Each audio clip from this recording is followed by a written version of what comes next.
Hi everyone and welcome. It's fabulous to have you here today. I'm Jen and I am the Communications Manager from TreeSisters, and I am so delighted to be talking to you today about a new reforestation project that TreeSisters is now funding. So we are now funding reforestation in Mount Palang National Park in the Indonesian portion of the island of Borneo.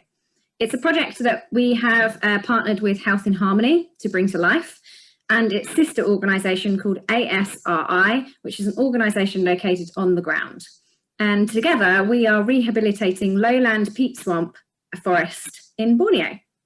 And I am really delighted to be joined today by Lauriane, our Reforestation Manager, and I will pass over to Lauriane to introduce herself. Hi, I'm Lauriane.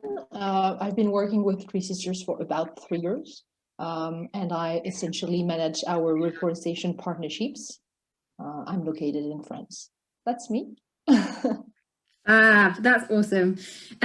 So what we're going to do today is we're going to ask Lauriane 5 kind of key questions about the project so that you can get to know the project in a little more detail. So the first question, Lauriane, to you is, what makes you love this project? I mean, I absolutely love the project, and there are 2 reasons for that. The first one is the link between reforestation and health that I found in that project. And it's actually the first time I can see that in one of the projects we have. And the second one is the feminine style that's behind, that's at the origin of the project. Let me explain that a little bit more. So Health in Harmony and what you said, and ASRI, which I will call ASRI. So both Health in Harmony and ASRI, they are both planetary health organization, which means that they deal with the health of the people and the natural systems. It depends. The health of the people depends on. So that means that these organizations have both a medical center, a medical team, and a conservation team. And I thought it was just awesome because it really resonated with the double trunks side of TreeSisters. So TreeSisters grow, it's about grow yourself and about grow forests. So that's one of the things. The second reason, it's because so they called an approach called radical listening. So Health in Harmony, like they organized a lot of listening sessions with the communities, and they realized that they were conducting illegal timber logging in the park in order to pay for medical care. Mm-hmm. Example like C-section. So because of that listening that they put into place, it appears to they burst this project. So it's that very like this listening attitude that sounded very feminine listening style that makes it a very special project to me. Yeah, amazing. It sounds like such an awesome project. I can't wait to get to know it a bit better. It's incredible. Yeah, it is incredible. Okay, so my second question is specifically about the trees that are being planted there. So I would love for you to talk to us about the type of trees are being kind of planted in the reforestation project. Sure. So they plant 90%. So 90% of the trees are planted in order to rehabilitate peat swamp forest, and they are it's Shorea species. It's native tree species that are native local to peat swamp Borneo, peat swamp forest of Borneo, and it looks like it's the kind of forest that is in between mangrove forest that's located on the coastline and the lowland forest that you can find in Borneo. That type of, so these trees are planted in rehabilitation zones that are reserved in the park for rehabilitation. 10% of the trees will be planted for subsistence and livelihood purposes. They are essentially fruit trees, such as durian. I don't know if people know durian. Durian, yeah. It has a specific like smell that's not very nice smell. Rambutan, I don't know if people know lychees, but lychees are like rambutans, and lanzones. It's different kind of fruit trees. They will be planted in the park, but in special zones like reserved for community use. So it's 10%. So the project is conducting what's called active reforestation. So the project is planting trees. It wasn't possible to do what's called assisted natural regeneration because the fires have destroyed the seed banks. Why fires? Because the peat swamp forests are highly inflammable because the peat is high on carbon content. So there is that. It's a source. It's fuel. It's basically fuel.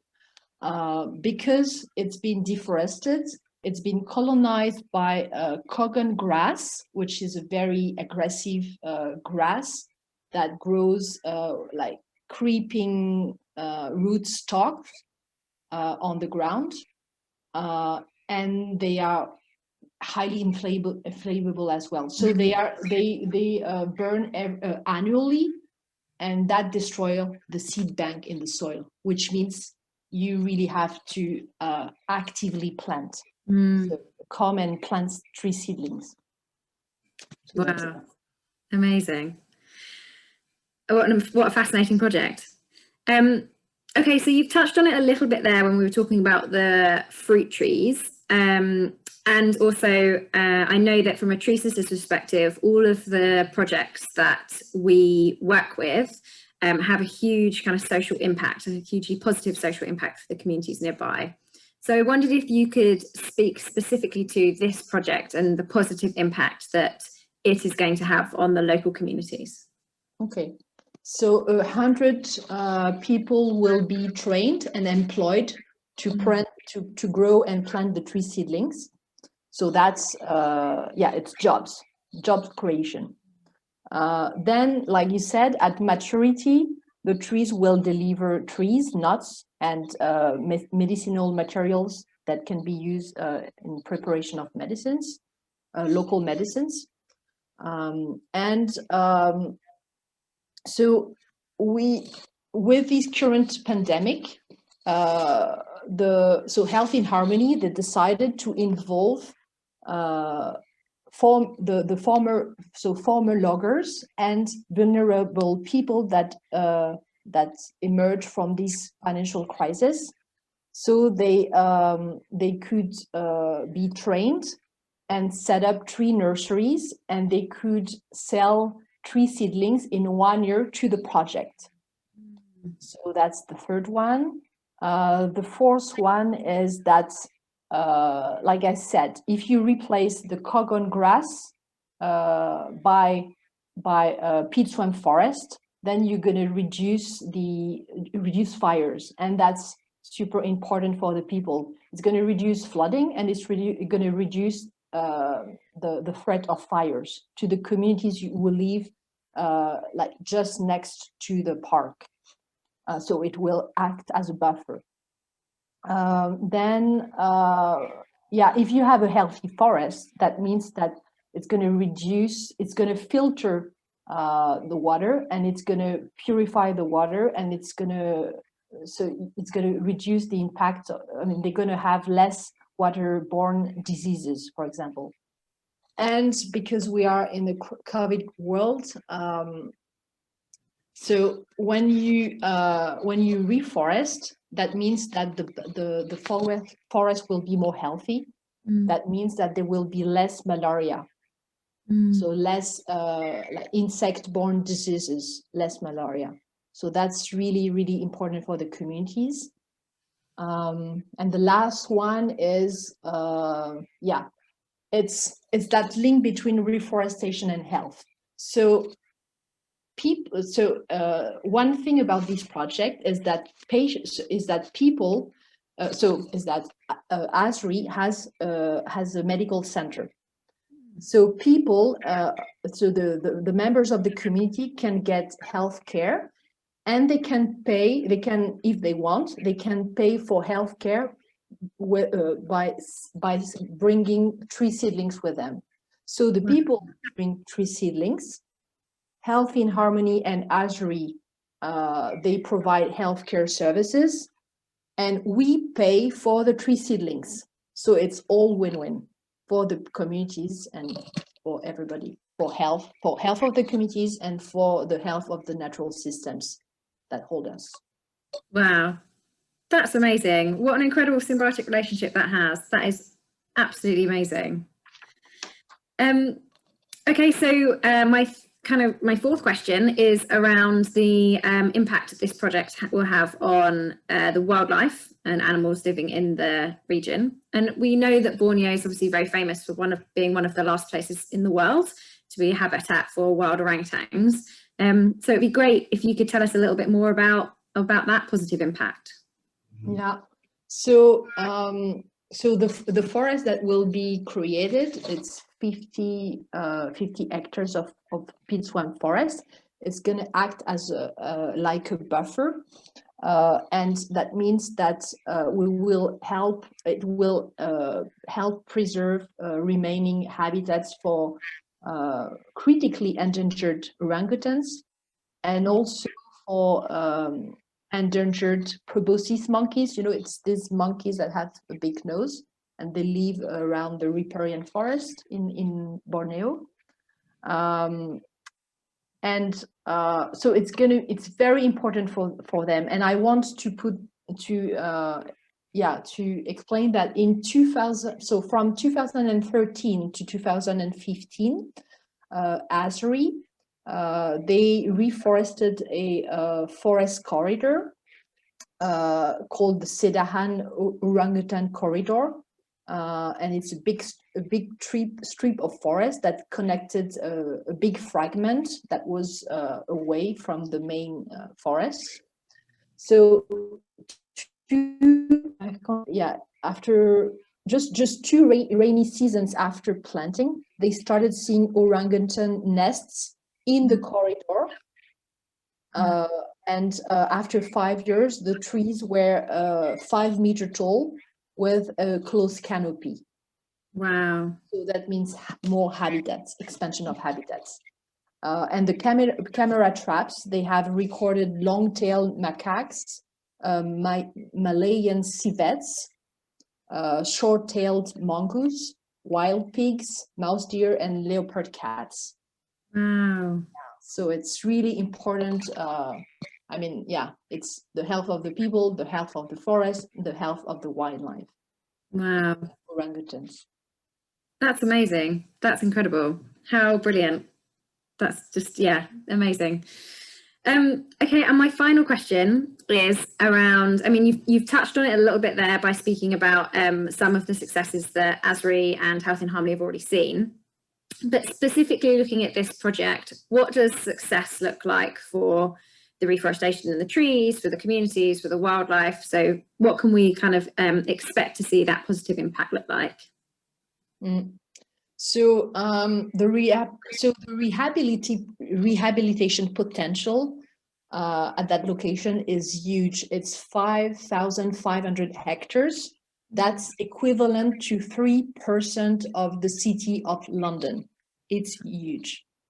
The current goal that we have set up with the level of funding we have is 50 hectares. So that's 1% of the potential for rehabilitation.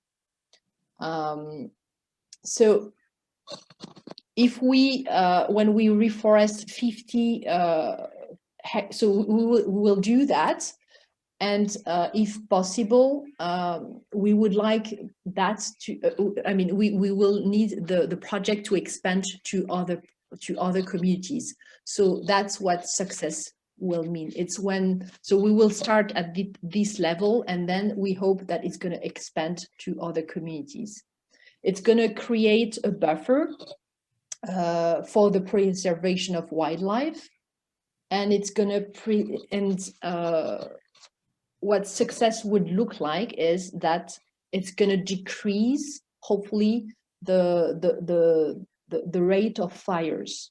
So peat swamps, it's the largest terrestrial carbon in the world. Yeah, really. So so it's really, so success means, I mean, if the project is successful, that means lower emission of carbons into the atmosphere.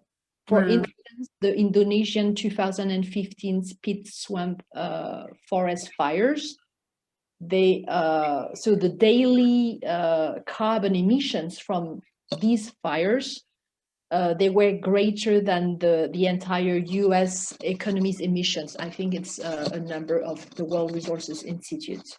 Wow, I had no idea. So success is success at the local level, but it's also success on the global level. Yeah, that's amazing, Lauriane. That's so fascinating. And there isn't an element of this project that isn't absolutely incredible. You know, from looking at how Health in Harmony was founded, to how they work with local communities, to how the projects are set up, to the trees that are being planted, to the impact it has on wildlife. It's a really incredible project, and I'm so grateful to hear about it today. And I'm sure this video is going to be super useful for everybody who watches it. So thank you so much for your time. I really appreciate it. Sure, thank you. My pleasure. And if you're watching and you've watched all the way through to the end, thank you so much. There is a link to a blog on our website, the TreeSisters.org website, which will tell you a little bit more about the project and how we brought that on board, and go into a lot of detail as to the subjects that we've discussed today. If you're feeling inspired and you're wondering how you would like to help and actually start funding your own forest and help reforesting these areas, including in Borneo, you can go to www.treesisters.org/give, and you can become a monthly donor and donate a certain amount every single month. That will grow a forest for you. Thank you so much, everybody, for listening. Thank you so much for your time, Lauriane, and I can't wait to see the success of this project. How incredible. Thanks. Bye. Thank you.